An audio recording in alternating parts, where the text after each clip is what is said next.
Hello दोस्तों, नमस्कार। मेरा नाम है पद्मनाभ और उम्मीद करते हैं कि इससे पहले के वीडियोस आप लोग फॉलो करते आए होंगे और आपको काफ़ी कुछ सीखने को मिला होगा। तो हाउ टू रीड इंग्लिश की श्रृंखला में हम एक और वीडियो बनाएंगे। ये हमारा लास्ट वीडियो होगा। इस पर कुछ चीज़ें जो हमको लगता है आपको जाननी चाहिए वो हम आपसे शेयर करेंगे, साझा करेंगे और उसके बाद में हम आगे बढ़ेंगे अपनी इस मुहिम में, अपनी इस श्रृंखला में। ठीक है, तो देखिए, अंग्रेजी पढ़ने के लिए आपने जाना कि कॉन्सोनेंट्स क्या होते हैं, वोवेल्स क्या होते हैं, उनके डिफरेंट साउंड्स क्या होते हैं, उनको कैसे इस्तेमाल करते हैं वर्ड्स में, है ना। लेकिन इसके साथ साथ कुछ चीज़ें और ज़रूरी हैं कि आपके आसपास हो सकता है ऐसा माहौल आपको ना मिल पा रहा हो जहाँ पे आप अंग्रेजी बोलने की, अंग्रेजी पढ़ने की प्रैक्टिस कर रहे हो, तो आपको कोई मदद करे, है ना। ये हो सकता है। तो इसके लिए ज़रूरी है आपके पास अगर स्मार्टफोन है तो आप उसका अच्छे से इस्तेमाल कीजिए। ठीक है, सबसे पहली चीज़ कि आप अगर कोई वर्ड देखते हैं और आपको पढ़ने की उसे जिज्ञासा है और आपको समझ में नहीं आ रहा है कि वो कैसे पढ़ें, तो क्या इसके लिए ज़रूरी है कि आप सबसे पहले उसे गूगल पे जा कर के सर्च कीजिए। ठीक, और उसके प्रोनाउंसिएशन के लिए सर्च जाइए, उसका प्रोनाउंसिएशन देखिए कि किस तरीके से वहाँ पे किया गया है। जैसे मान लीजिए आपने यहाँ पे सर्च किया स्पीच प्रोनाउंसिएशन। ठीक है, यहाँ पे आपने डाला स्पीच और प्रोनाउंसिएशन इसका।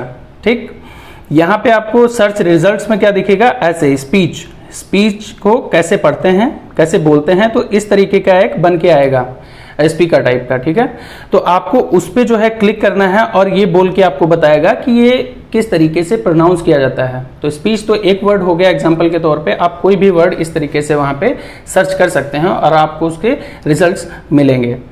दूसरी चीज़, आपको पढ़ने की कोशिश ज़रूर करनी चाहिए। हो सकता है आप क्लास में अपने जाते हो, जैसे आपके टीचर कहते हो कि अंग्रेजी पढ़ के दिखाइए, पढ़िए ज़रा, आपको दिक्कत होती हो, आपको झिझक होती हो क्योंकि आपको कॉन्फिडेंस नहीं है पढ़ने का। तो एक चीज़ ध्यान रखिए, कोई भी पैदाइशी सीख करके नहीं आता पढ़ना। तो इसके लिए ज़रूरी है आप जैसा भी पढ़ते हैं, सही पढ़ते हैं, गलत पढ़ते हैं, आप पढ़िए। आपको टीचर, जो अच्छा टीचर है, वो आपको सही करेगा, आपको बताएगा कि ऐसे नहीं, ऐसे पढ़ना चाहिए, ये सही तरीका है। ठीक है, तो नेक्स्ट टाइम आपसे जब भी कहा जाए पढ़ने के लिए तो आप पढ़िए और आप कहने की राह ही मत देखिए। मेरी माने तो आप खुद अपने स्तर पे पढ़ने की कोशिश कीजिए, आप खुद शुरू कीजिए ये काम। अगला पॉइंट क्या है कि हम कुछ चीज़ें छूट गई थी, जैसे जो मेरे हिसाब से आपको जाननी चाहिए वो हम आपको बताना चाहेंगे कि ये दो वोवेल्स एक साथ लिखे हों तो दोनों का उच्चारण करने की, एक साथ करने की कोशिश करनी चाहिए। जैसे मान लीजिए यहाँ पे ई ए एक साथ लिखा है। ठीक, तो पहला साउंड है सा साउंड, दूसरा है टा साउंड। ठीक है, तो ई अ, इसको कैसे पढ़ेंगे, सीट। सबसे पहले सा, उसके बाद में सा को ऐसे पढ़ना है कि ई का साउंड आए तो सी हो जाएगा ना। जैसे हिंदी में ई की मात्रा लगा देते हैं, उसी तरीके से साउंड का इस्तेमाल करना है। तो स ई अ ट, तो इसको कैसे पढ़ेंगे, सीट। इसको प्रॉपर सीट भी नहीं कह सकते, ये इसका साउंड जब करें आएगा वो ऐसे आएगा, सीट। ओके, इसी तरीके से आगे देखिए, ओ यू एक साथ अगर है तो, ओ यू अगर एक साथ है तो उसको ओ साउंड भी आना चाहिए, ओ साउंड और ऊ साउंड भी आना चाहिए। ठीक है, तो सबसे पहले जैसे सबसे पहला साउंड क्या है, कॉन्सोनेंट साउंड, वो है फा। ठीक है, तो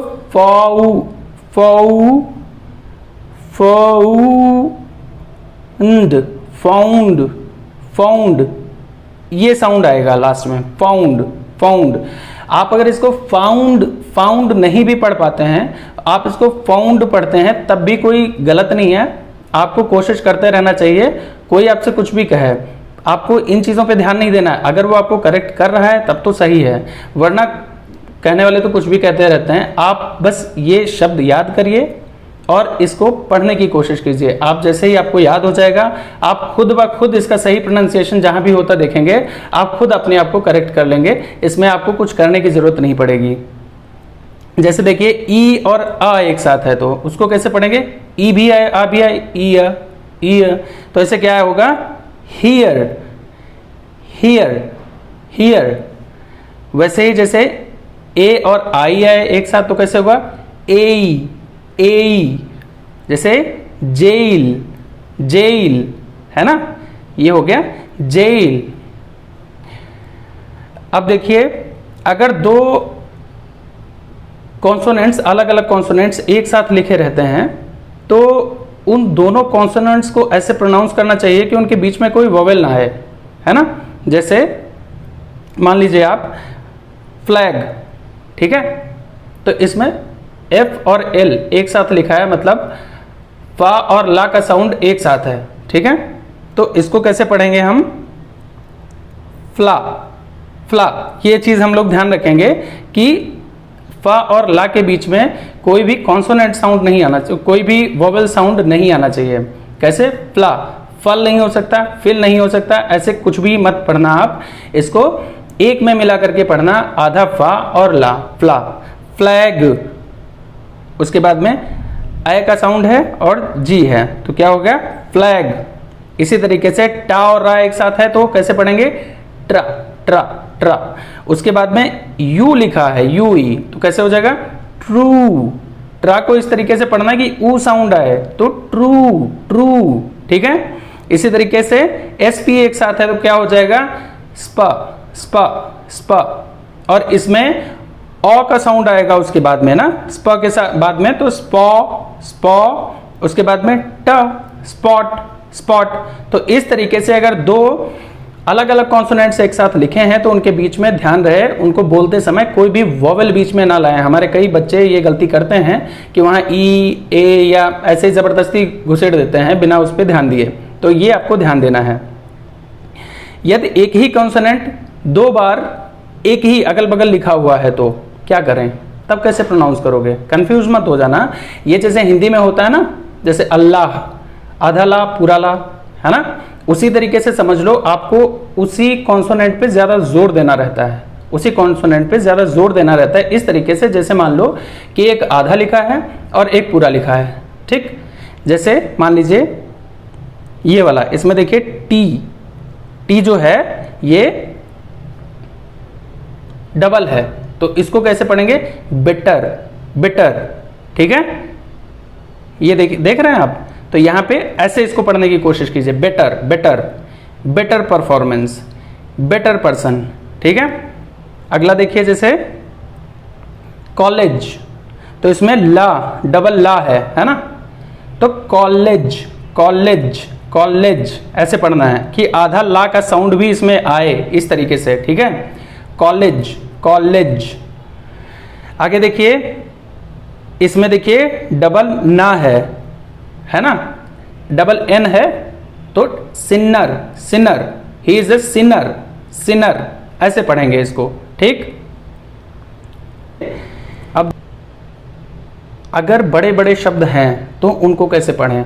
जब हम शुरुआत करते हैं पढ़ने की तो बड़े बड़े शब्दों से बड़ा डर लगता है कि मतलब इसको कैसे पढ़ पाएंगे, पता नहीं टीचर क्या सोचेंगे, या कोई सुनेगा तो क्या सोचेगा, क्या कहेगा, तो उससे पहले ही जी चुराते हैं, उसको पढ़ना ना पड़े, उससे भाग जाए मन करता है। लेकिन इसको पढ़ना बहुत आसान होता है, बस क्या है कि आपको इसे तोड़ तोड़ के पढ़ना होता है, स्टेप्स में पढ़ना होता है। शुरुआत में आप प्रैक्टिस ऐसे करेंगे, धीरे धीरे आपको थोड़ी दिक्कत होगी शुरुआत में, एक वर्ड में मान लो आपको 20-25 सेकंड्स भी लग सकते हैं उसको समझने में, तोड़ने में, पढ़ने में। लेकिन एक बार आपकी प्रैक्टिस हो गई, एक बार वो वर्ड पढ़ लिए तो आपके दिमाग में चढ़ जाता है, फिर दोबारा जब आपके सामने वो वर्ड आएगा तो आप फटाक से पढ़ लेंगे, है ना। लेकिन आप जब कभी पढ़े ही नहीं होंगे तो हमेशा ही उससे भागते रहेंगे। जैसे मान लीजिए कोई बड़ा काम आपको दे दिया जाए जो 10 दिन में करना है, तो उसको आप खुद ही डिवाइड कर लेते हैं ना कि एक दिन में इतना करेंगे, दूसरे दिन में इतना करेंगे, तीसरे दिन में इतना, स्टेप्स में स्टेप्स बना लेते हैं ना। तो उसी तरीके से जैसे ये वर्ड लिखा है एक पोमेग्रानेट, ठीक है, तो ये एक बड़ा वर्ड है, इसको इतनी जल्दी प्रोनाउंस करना मतलब थोड़ा मुश्किल होता है जो बिगिनर्स हैं उनके लिए। तो इसके लिए क्या करना चाहिए? सबसे पहले इसमें देखना चाहिए कि साउंड्स कौन कौन से हैं। सबसे पहले कॉन्सोनेंट आपको कौन सा मिल रहा है? आपको कॉन्सोनेंट मिल रहा है पा, पा के बाद में ओ, तो इसको पा को कैसे पढ़ोगे कि ओ का साउंड है तो पो, ठीक है, आपने पो पढ़ा।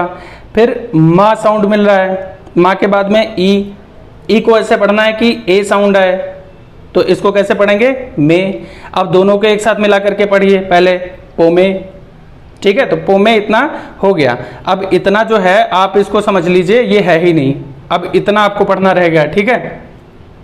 तो क्या करेंगे अगला?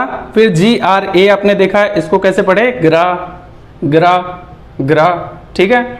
उसके बाद में क्योंकि जी आर एक साथ है तो गा और रा को ऐसे प्रोनाउंस करना है कि बीच में कोई वोवेल साउंड नहीं आना चाहिए, है ना। तो हो गया ग्रा। फिर न, न के बाद में ए है तो ने। फिर टा साउंड है ट, टी ई लगा है तो इसको टे नहीं पढ़ेंगे, ग्रानाटे नहीं पढ़ेंगे या ग्रानेटे, नो। लास्ट में जब ई होता है तो उसको प्रोनाउंस नहीं करते, जैसे हमने बताया था ना, नाइस, 9, 5, इस तरीके, नाइस या अप्रेंटिस या कुछ भी, कोई भी वर्ड हो जिसमें ई लास्ट में सबसे होता है वो प्रोनाउंस नहीं किया जाता है इंग्लिश लैंग्वेज में, ठीक है। तो केवल टा पढ़ेंगे इसमें। तो इस तरीके से सबको मिला लिए, अब इतना मिला है फिर इतना मिला है, क्या हो गया, पोमेग्रानेट, ठीक है। उसी तरीके से देखिए एलिफेंट, इसमें एली अलग कर लिए, फंट अलग कर लिए, अब दोनों को मिला दिए एलिफेंट। इसमें देखिए मैथमेटिक्स, मैथ्स जिसको कहते हैं गणित ना, ऐसे ही इसमें एम ए को अलग कर लिए, ये हो गया। फिर इधर टी एच ई को अलग कर लिए, इसको कैसे पढ़ेंगे, थे, मैथे। अब इन दो को मिला लिए तो क्या हो गया, मैथे। फिर एम ए फिर से है तो फिर से कैसे पढ़े, मैं, तो मैथे, मैं। उसके बाद में T I C S, mathematics, ठीक है, mathematics, T I C S, mathematics, ठीक है।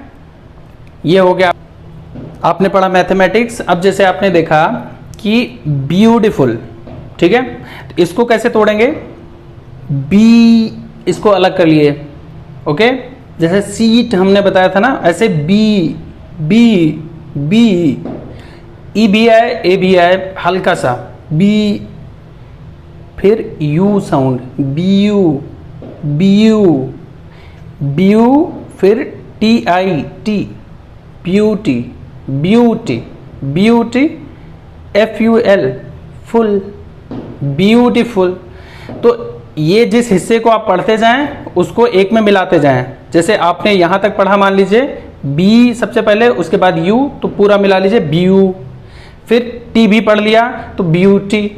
फिर FUL फुल पढ़ लिया तो फुल, ब्यूटीफुल, ठीक है। इस तरीके से अब एक दो बातें इसमें ध्यान देने वाली हैं कि इंग्लिश लैंग्वेज में बिना वोवेल के कोई भी वर्ड नहीं बन सकता, लेकिन बिना कॉन्सोनेंट के वर्ड्स बन सकते हैं। जैसे ए, मान लीजिए I have a book, I have a pen, तो ए जो है ये अपने आप में वर्ड है, लेकिन इसमें केवल एक लेटर का यूज किया गया, एक साउंड ए, ठीक है। जैसे I am going to school, I, मैं वाला आई, तो आई जो है केवल एक लेटर है ना, फिर भी ये कंप्लीट वर्ड अपने आप में माना जाता है। तो ये छोटी छोटी चीजें हैं। ये श्रृंखला हम इसी के साथ समाप्त करते हैं, हाउ टू रीड इंग्लिश, अंग्रेजी कैसे पढ़े की। उम्मीद करते हैं आप इसके पिछले वीडियोस भी देख चुके होंगे, और अगर नहीं देखे हैं तो प्लीज देख लीजिएगा, वरना आप इसकी तारतम्यता उनसे समझ नहीं पाएंगे। और इन सब चीजों को आप एक साथ एक सीरियल वाइज देखिएगा। हमने वीडियोस को 3 हिस्सों में बांटा है, पार्ट 1, पार्ट 2, पार्ट 3। इन तीनों को आप देख लीजिए। ये श्रृंखला हम यहीं पे समाप्त करते हैं, और अगले वीडियो में हम किसी नए टॉपिक के साथ में आएंगे, आपसे मुलाकात होगी। तब तक के लिए नमस्कार, जय हिंद दोस्तों।